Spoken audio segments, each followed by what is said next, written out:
Olá, amigos, que bom, estamos de volta com mais uma participação nossa aqui no Pastor José Maria Responde. Eu tenho algumas perguntas e eu gostaria então de estar esclarecendo a você que fez a pergunta, e sempre a sua pergunta ajuda outras pessoas também a entender a resposta. Por exemplo, primeira pergunta, a pessoa diz assim: pastor, eu conheço algumas pessoas desviadas que dizem, eu não preciso ir na igreja para buscar a Deus. O que vai acontecer com essas pessoas? A Bíblia Sagrada diz para nós, no livro de Hebreus, capítulo 10, que nós não devemos deixar a nossa congregação ou deixar de congregar como é costume de alguns. A igreja é exatamente isso.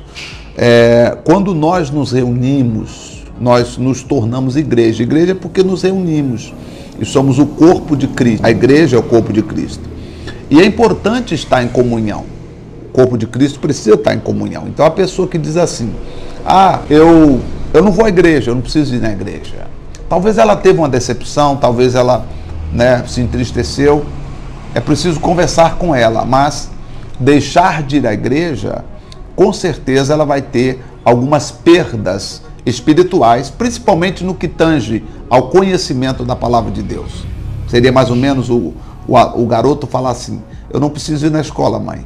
Eu vou ficar em casa, a senhora compra os livros e eu leio em casa. Ele vai aprender a ler e escrever? Sim, mas vai faltar algumas coisas que no dia a dia dele vai ser necessário. A outra pergunta, a pessoa diz assim, pastor José Maria, cadê a pergunta? Está aqui. Está aqui. Pastor José Maria, o cristão pode participar de sorteios promovidos por marcas ou produtos? Veja, eu não vejo nada demais, né? Às vezes você vai no mercado, por exemplo, né? Você compra no supermercado, Carrefour, Extra faz isso, né? Lojas, Riachuelos e outras lojas. O mesmo shoppings fazem isso também, né? Final de ano, aí você compra, ganha o cupom. Não vejo nada demais você colocar o seu nome ali. E se for contemplado, agradece, né? E fique muito feliz. Não vejo que seja pecado isso acontecer. Ou, de repente, você comprou uma roupa de marca, por exemplo, e preencheu o cupom e está concorrendo um sorteio ali. Não vejo que isso seja errado. Claro que aí eu preciso respeitar o costume de algumas pessoas, de alguns colegas, que diz, não, eu acho que é errado. Bom, aí é o seu costume, né? Mas pensando de forma bíblica, não teria nenhuma razão bíblica para isso, né? Para dizer para você que você não poderia participar, tá bom? A outra pergunta, cadê? Tá aqui. Muito bem. Pastor, tem uma amiga que quer saber do Senhor como a pessoa sabe do chamado dela para fazer a obra de Deus. Ser chamado para fazer a obra de Deus é uma coisa interessante. Você sabe que você é chamado, mas você não consegue explicar por que é chamado. Mas aí, buscando uma facilidade para tentar entender isso. Quando é que uma pessoa é chamada para fazer a obra de Deus? Geralmente, o chamado não é aquela pessoa que diz, eu tenho chamado. Não, porque quem chama é Deus. Veja que a Bíblia fala que Jesus orou, passou a noite toda orando e chamou depois ele os seus discípulos para perto dele. Ele escolheu, ele chamou. Então, veja bem, é um chamado que a gente tem que ter de Deus. Agora, a gente recebe isso no coração. Por exemplo, eu caracterizo o chamado como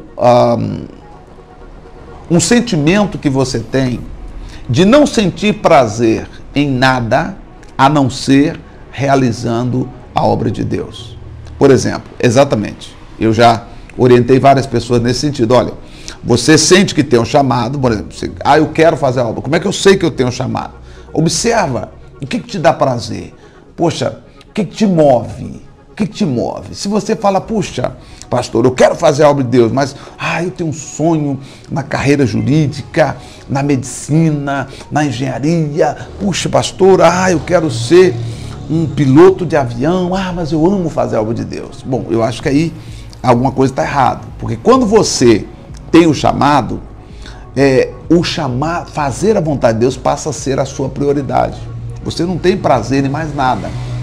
Bom, pelo menos foi assim comigo, falando da minha experiência com Deus, e acredito que cada um tem a sua experiência do chamado. Na época que eu comecei como pastor, eu era camelô.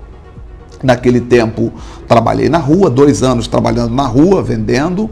Aí depois fui trabalhar vendendo plano de saúde, né, da Golden Cross. Trabalhei bastante tempo. Depois comecei a vender roupa. Vender roupa foi assim, uma das coisas melhores. Vender roupa foi uma das coisas mais produtivas na minha vida naquele tempo, porque estava na moda as camisas com estampa evangélica. Poxa, estava bem. Comecei a entrar para o ramo das roupas jeans, estava indo bem, consegui um cheque azul da Caixa Econômica, que era tudo que eu precisava. Gente, nem endereço eu tinha de onde morar. Um milagre. Fui lá na Caixa, consegui um cheque. O dia que eu fui pegar o cheque, eu fiquei umas 2 horas do lado de fora da agência com medo de entrar, porque falei, mas como eu vou? Será que eu consegui mesmo o cheque? Porque era um sonho, e consegui, tanto que primeira folha eu falei, nem sou digno, vou dar de oferta. Dei de oferta a primeira folha de alegria, mas enfim, estava indo bem, mas nada me dava mais prazer do que quando eu ia para a igreja, ajudava as pessoas, orientava as pessoas, orava pelas pessoas. A minha experiência com Deus se deu assim. Quer dizer, eu não tenho prazer nas outras coisas. Tanto que eu fiz direito e vários professores me chamaram, pastor, olha, pastor, o senhor nem precisa trabalhar lá, o senhor só sabe, o senhor tem um jeito. Eu falei, mas filho, eu já fui chamado para a obra.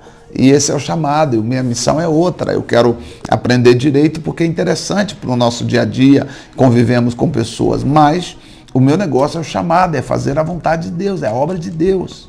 E alguns nem entenderam muito. Eu lembro que quando eu já estava finalizando a faculdade, teve um professor que bateu nas minhas costas e falou, você não sabe que você está perdendo uma grande oportunidade. Eu falei, professor, mas eu preciso ajudar as pessoas, né? Quando eu fui para a África do Sul, eu encontrei no aeroporto, encontrei no aeroporto e falei, professor, estou indo embora para a África do Sul, vou evangelizar lá. Ele virou e falou, você é doido, você é maluco. Mas não está de pé a proposta. Para ele, professor, esquece.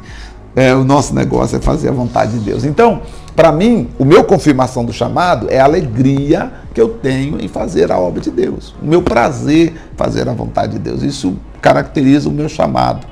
Porque eu acredito que quando você encontra uma coisa que você ama fazer, você não tem que trabalhar. Você faz por amor, por prazer. E eu acredito que esta é a maneira como eu sinto o meu chamado. Eu só tenho prazer fazendo a vontade de Deus, no altar. Se me tirar do altar, meu amigo, aí eu vou ficar... Não tem como. O altar é minha vida. O altar é minha vida. Ajudar as pessoas é a minha vida. Estar com o povo é a minha vida, porque eu fui chamado para isso. Acredito que respondi a sua pergunta. Deus te abençoe. A gente volta no próximo domingo com mais um Pastor Responde. Deus te abençoe. Se tiver pergunta sobre a África também, você pode fazer, tá bom? Deixa na descrição do vídeo ou manda no WhatsApp.